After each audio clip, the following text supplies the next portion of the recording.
Alright everyone, as of right now I am standing at over 300 million gold, and I've actually accumulated this pretty quickly. Over the last several weeks, the rate at which I'm able to farm gold has gone up quite a bit, just by learning a lot of new stuff, which I really haven't covered in videos before. So what I wanted to do today is really focus on that new stuff, and emphasize the things that I haven't talked about a lot before. Now, of course, a huge amount of the gold that I have gotten is coming from the basics, you know, things that I have talked about in several videos. A big one, of course, is farming books during half stamina. This is probably the absolute biggest one by far. It only rolls around 2 days every 2 weeks. So, you know, when it is there, that is really your go time. You want to make sure to have a really good farming team set up. I know I have a video on the channel where I get into extreme details on that, but not only does it cost half stamina, but you actually get a double gold bonus as well. So instead of 2,400 per run, you get 4,800 per run, and now in a 48-hour window, I'm able to push something like 60 million gold. So it adds up to be quite a bit. Just make sure that you're prepared and have the stamina potions for when it rolls around. Now, the other big thing is really being able to maximize your Veronica buff. I know a lot of the times before, I was a bit lazy, and for smaller things, I would just go to a regular vendor, not get it, because you could only end up getting it once per day. But recently, I think it's probably been a couple of weeks now, they implemented a change where the Veronica buff is always active. Once you get to a certain point in the story, it's always there. It's very important, though, that you make sure to go to a village vendor. If you just go and sell stuff in the tavern normally, it's not going to activate the Veronica buff. If you go to a village vendor, though, once you've gotten to this point in the story, you'll see here that you'll have that 20% sell bonus, and that means that you are getting the Veronica buff. So especially when you sell your chests, you absolutely want to make sure to have that bonus active. But even for other stuff, any of the stuff that you can end up selling that you have excess of to the village vendors, that 20% bonus is going to add up to be quite a bit over time. So that's something that's boosted the amount of gold that I have quite a bit as well. No longer going to be lazy and just randomly sell stuff in the tavern. Now, another huge thing that I want to mention is a major source of gold that I've gotten that is not highlighted nearly as much as book farming, and that is actually boss battles. Now, it's very important that when I say this, though, that book farming is still #1 by far. It's more efficient, it is more gold per hour, and it's just going to be the way to go. Like, especially if you're limited on your stamina potions, you absolutely want to prioritize book farming rather than boss battles. But if you have a lot of stamina potions and you want to just maximize your opportunities to farm gold whenever you can, boss battles are not that bad. And first of all, you're going to get 12,000 gold per run when you end up using gold food. This is why it is incredibly important that before you go on a boss battle farming spree, you have a ton of gold food made. So, you know, it's easy to burn through 50 of these per hour. If you're going to spend, you know, 20 hours out of the day farming a boss battle in one day, you're going to burn through something like 1,000 gold food. So it's easy to underestimate how much of this you actually need, but it is major because boss battles give 6,000 gold per run on default, which means using a gold food is going to boost you up to 12,000 gold per run. That's in comparison to like Fort Solgris, where book farming runs only give you 2,400 gold per run. So using a gold food's only going to give you a bonus of 2,400 gold. But something else is, especially as you get further into the game, all of the other stuff that you get from boss battles, you're not going to really need as much of it. I know this might be a bit painful to those of you guys that are newer, but in a lot of circumstances, I'll actually be vendoring, like the 2-star chalices, the 3-star chalices, even in some cases the 4-star, and the materials. Like, I just have so many of these, they all actually add up to be a pretty decent chunk of gold, and it brings up the average gold that you make per run by quite a bit, especially when you factor in those, you know, 4-star drops like right here. That, in addition to all the equipment that you get, which you can salvage for even more stuff, boss battles are great. But once again, emphasis that if you're going strictly for gold farming, books are your priority, boss battles are second priority.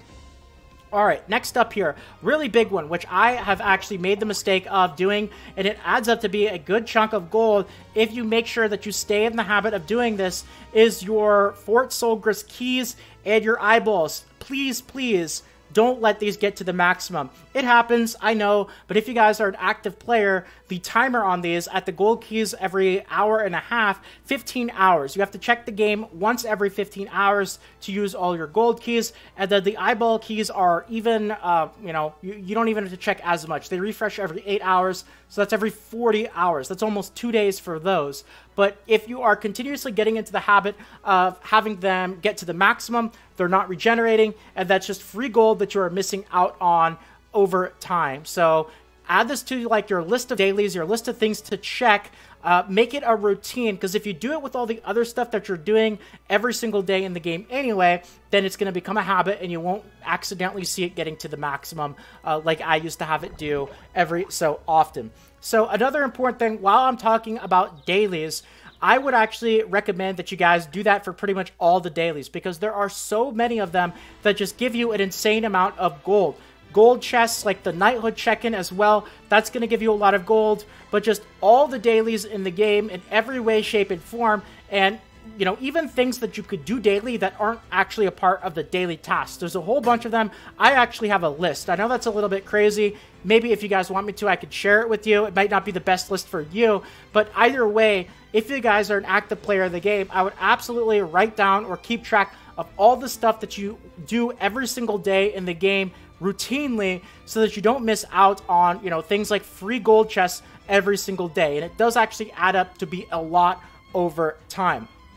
Now, another thing that I want to mention here is the actual gear gacha. I want to end off with this, because this is the primary thing that you are actually going to be spending your gold on. And I know some of you guys might have been asking this question the entire video. Why are you saving so much gold? We have a salvage event going on right now as well. This would be a golden opportunity to spend a bunch of gold. Well, I actually might. That's one reason why I'm recording this video right now, is I might go on a spending spree and spend a bunch of gold. And obviously, if I dip below into the 100 or 200 millions, won't be as flashy to make a video like this. But another reason is I am specifically saving for the event that actually doubles the chance to get hammers.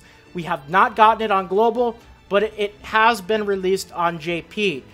I don't know when we're going to be getting it.